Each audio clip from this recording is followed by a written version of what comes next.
Hi guys, so for today's vlog, so babalik tayo sa Libre para mag-asikaso sa JCOM. So tara, samahan ninyo ako guys, ayan. So, akit na tayo sa second floor, syempre, nandun yung JCOM. Actually, ito ata yung day na binalik ko yung TV na router, pati yung remote. Dahil nga kailangan i-turn in para talagang confirm na i-disconnect nila yung ating TV. Ayan. So, pinakip ko lang guys yung internet dahil yun lang naman talaga yung ginagamit namin sa bahay. So, ayan. Akit na tayo sa second floor. So, ayan ako.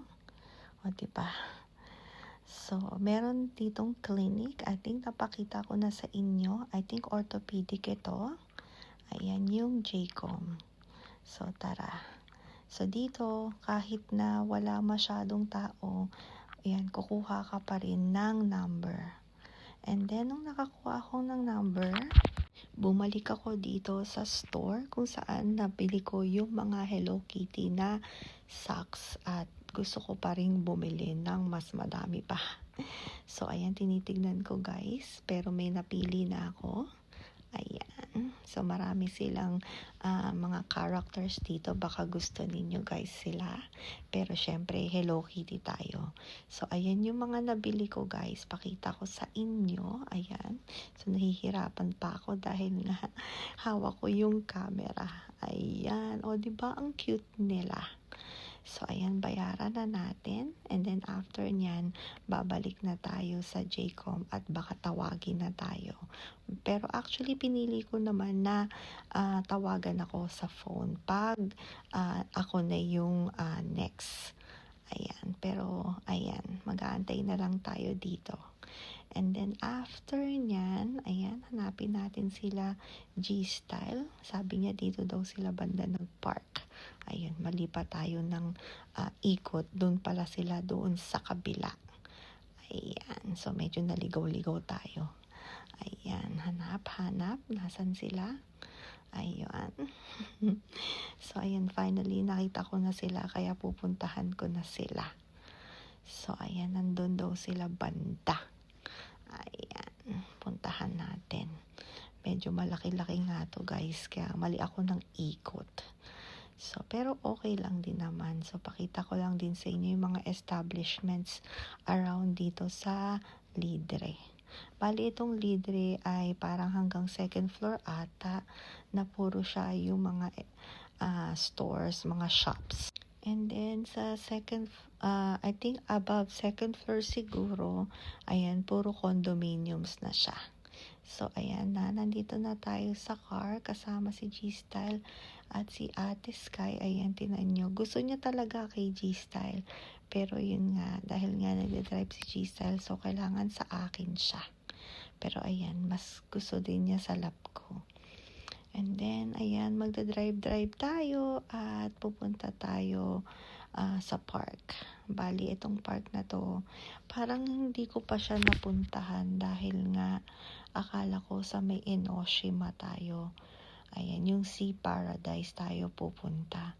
Kasi yun din naman yung way doon. Pero I think tag-park si G-Style doon sa katabi ng Sea Paradise. Ayan, so first time natin dito pupunta. Ayan, nakapag-park na tayo. Akala ko connecting ito sa Sea Paradise. Parang hindi naman. Ayan yung park. So, hindi natin yan alam kung anong yung park. Ita-translate natin yan later. Ayan. So, pakita ko lang sa inyo bago ko sumunod kila G-Style. Dahil nandun na sila. Oh, ayan na si Ate Sky. Ang liit-liit. Pero pag malapitan, akala mo ang laki-laki niya. Pag malayo talaga, alam mong napakaliit niya. So, ayan ako. Explore natin itong park. Ayan. So, first time namin dito, actually, ako talaga first time. Dahil nga minsan si Giselle at saka si Ate Sky, nagda-drive silang dalawa. And then, naghahanap sila ng park. Pero ako talaga guys, first time ko dito. Ayan.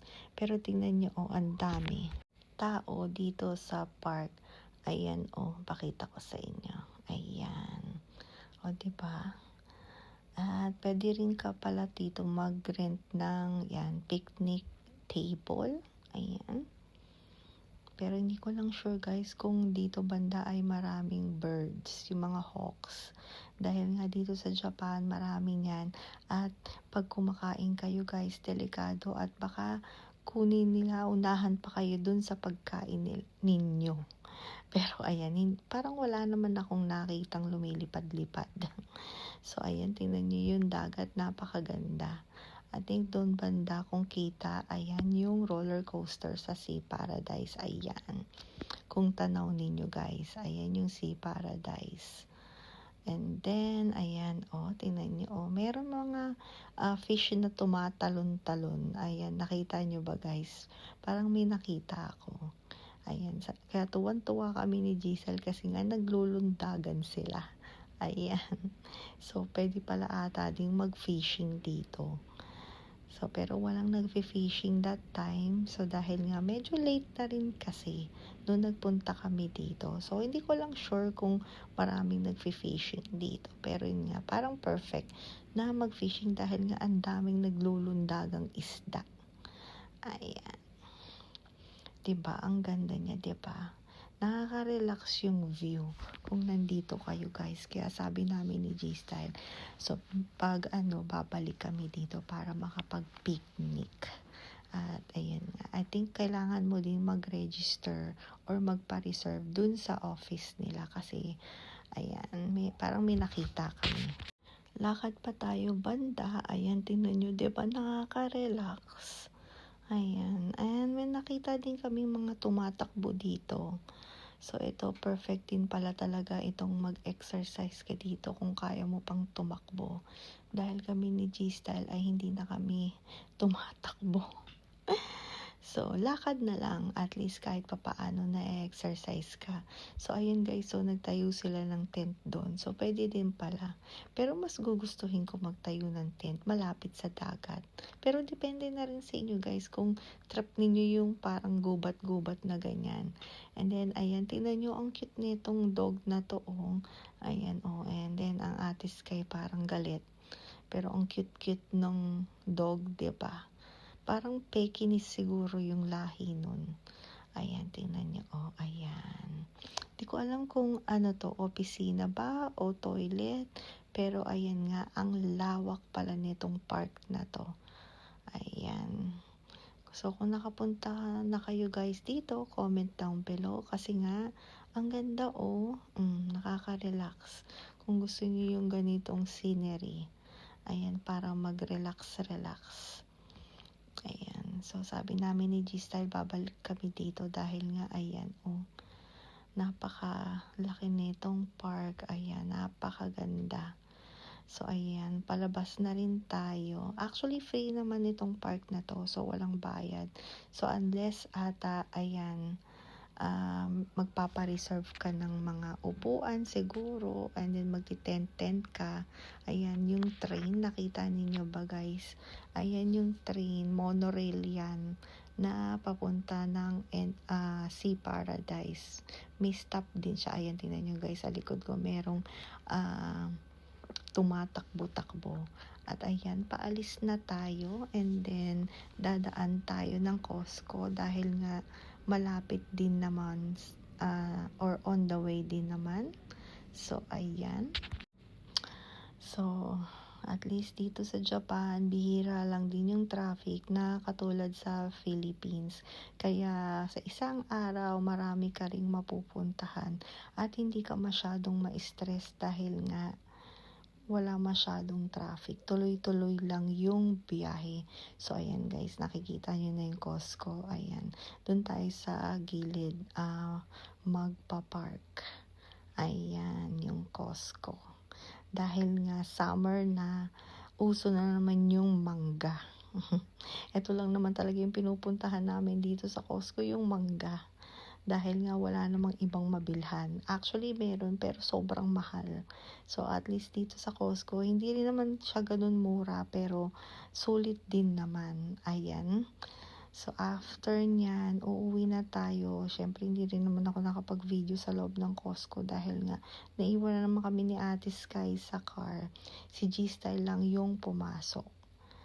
And then, ayan ang Ate Sky. Nasa lap ko na naman. Ayan, ayaw humarap dahil alam niya talaga pag may camera, ayaw niyang humarap. And then, pag uwi natin, ayan, may pizza pala tayo. At nagulat din kami ni Giselle dahil sobrang laki nung pizza nila. Ayan. So, parang good for 4 yun eh. And then, meron din tayong waffles. Ayan. And then, itong parang cheesecake ata to guys na napakasarap. And then, ito yung isa din sa binibili namin, yung para siyang inasal. At bumili din si Giselle na itong shrimp. At ito yung mango. Ayan, diba? So, 4 na yan. Depende nga. Kasi nga, siguro per 1 kilo na to per box. Kaya yung isa 4 at itong isa ay 3 dahil 1 kilo. At ito naman yung medyo hilaw na or ibang klase ng mango. So, ayan, kakain na tayo guys ng ating pizza. Diba? Ang laki niya, diba? Kaya talagang gulat na gulat kami ni G-Style dahil nga sobrang laki. Parang isa lang ata yung nakain ko dito. So, paano guys? Tapusin ko lang muna ito. And thank you guys for watching. See you guys next time. Ingat kayo. Bye guys!